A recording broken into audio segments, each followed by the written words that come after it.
Kanina nga nabanggit mo Ay, yung, inaabangang pagtutunggali diyan sa Taguig at nabanggit mo rin yung mga kaibahan o pagbabago lalo na yung mga Embo Barangay sa unang pagkakataon boboto diyan sa ilalim ng Taguig. Pero may nakausap ka bang mga kapatid natin na mga taga-Barangay Embo? Ano yung inaasahan nila para sa kanila, gaano kahalaga yung boto na ito para dun sa mga sana benepisyo o di kaya mga pagbabago na gusto nilang mangyari ngayon na nasa Taguig na sila? yes, meron tayong mga nakausap lalo na yung mga senior citizen kanina na meron nga raw silang mga benepisyo nung nasa Makati pa sila na nawala nung nalipat ang kanilang Embo Barangay sa Taguig kagaya nung sa Rizal.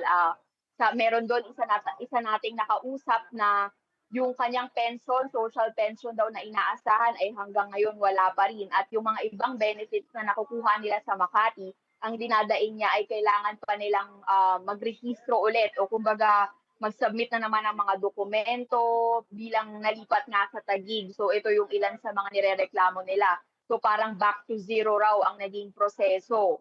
At bukod diyan, yun nga, dahil first time din nilang bumoto for midterm elections ng mga ganitong posisyon sa Taguig matapos ilipat yung Embo, ay ayun nga, sabi rin nila ngayon lang nila naranasan yung mga ganitong aberya sa pagboto.